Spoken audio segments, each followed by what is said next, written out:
अच्छा, अब हमारे और देवताओं के शरीर में क्या अंतर है? हमारा शरीर भी पंच तत्व का है, देवताओं का शरीर भी पंच तत्व का है। फिर हमारे शरीर में, देवताओं के शरीर में, देवताओं के शरीर को दिव्य कहा जाता है और हमारे शरीर को पार्थिव कहा जाता है, मतलब मिट्टी का, पृथ्वी का। तो हमारे शरीर को पार्थिव कहा जाता है और देवताओं के शरीर को दिव्य क्यों कहा जाता है? जब उनका भी पंच तत्व का है, हमारा भी पंच तत्व का है। हमारा भी शरीर, आत्मा दो अलग अलग तत्व हैं, देवताओं का शरीर और आत्मा दो अलग अलग तत्व हैं। फिर हम में और देवताओं में भेद क्यों? उनको दिव्य और हमको पार्थिव शरीर को क्यों कहा जाता है? इसलिए कि भले उनका पंच तत्व का शरीर है हमारी तरह, बस अंतर उनके शरीर में हमारे शरीर में ये है, हमारा शरीर में पांच तत्व तो हैं लेकिन मिट्टी तत्व की प्रधानता है।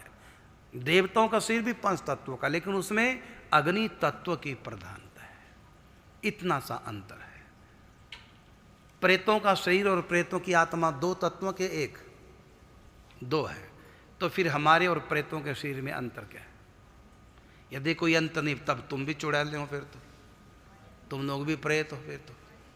हाँ, हमारे शरीर में मिट्टी तत्व की प्रधानता है और देव भूतों के शरीर में वायु तत्व की प्रधानता है। ऐसी वरुण लोक के जो देवता हैं उनके शरीर में जल तत्व की प्रधानता है, इसलिए पानी से एक हो जाते हैं,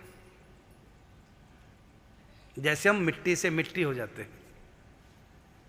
देवता अग्नि प्रधान और जो वरुण लोक के देवता हैं वो जल तत्व प्रधान। ये अंतर है। गंगा जी का शरीर जल तत्व प्रधान है, जल में एक लीन हो जाती है और जल से प्रकट हो जाती है। लेकिन वो जल यहाँ जैसा जल नहीं है, उनका शरीर वो जल नहीं। यहाँ की जो गंगा जी हो तो यही जल है, H2O फार्मूला रासायनिक जिसका है, लेकिन उनका जो दैवी स्वरूप है जलमय, वो ये नहीं। उसको कहते हैं ब्रह्म द्रव, अर्थात ब्रह्म स्वरूप। क्योंकि भगवती देवी गंगा जी ये भी कभी इंसान थी, अच्छे कर्म के गंगा बन गई, ऐसा नहीं है। ये भगवान के चरणों से प्रकट हुई है। जो भगवान से प्रकट होते हैं उनको भगवान कहते हैं, और जो मिट्टी से प्रकट होते हैं उनको पार्थिव शरीर जीव कहते हैं।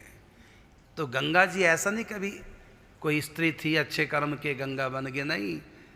ये तो भगवान की पतित पावनी शक्ति है। इसलिए इनके शरीर को जलमय शरीर तो कहते हैं, लेकिन उस जल का नाम ये नहीं है जो H2 फार्मूला जिसका है, उनको कहते हैं ब्रह्म द्रव। ये अंतर है।